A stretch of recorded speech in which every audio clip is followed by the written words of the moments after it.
We first met at a club. It wasn't the typical drink way too much and flirt with a stranger while hoping they'll come home with you thing. We really connected. We exchanged numbers, dated for a few weeks, but she lost interest.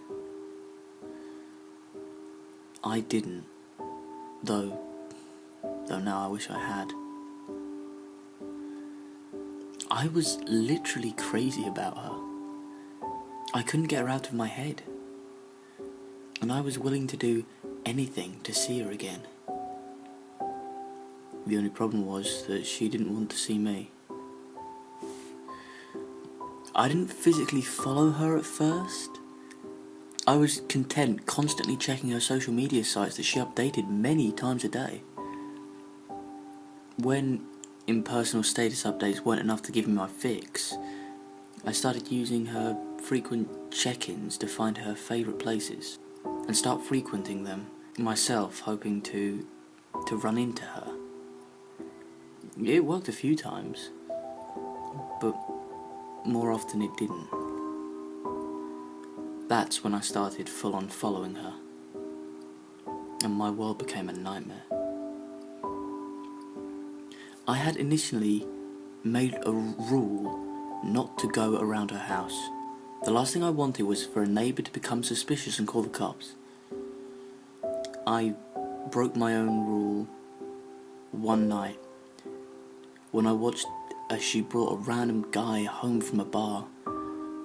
I was furious and had every intention of telling the guy to fuck off when he left her house.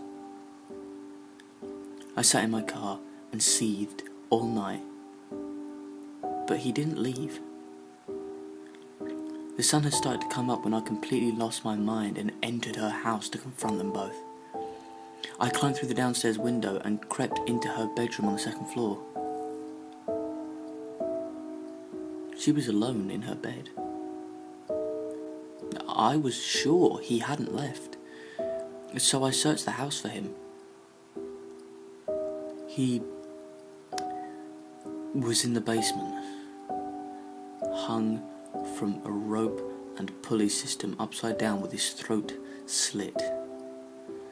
I ran from the house and called the police. I confessed my crimes of stalking and breaking and entering while they arrested my now former obsession for a much more serious crime. I didn't think the situation could get any more messed up. I was wrong. She was eating people. She confessed pretty much right away, and they were able to confirm that she was telling the truth by testing the meat in her freezer. She would meet a guy, bring him home, drug him and slaughter him. 4 poor souls followed her home like poor horny puppies and ended up on her menu. When I was given this information, it occurred to me that I could never remember ever seeing her buy red meat when I followed her through the grocery store.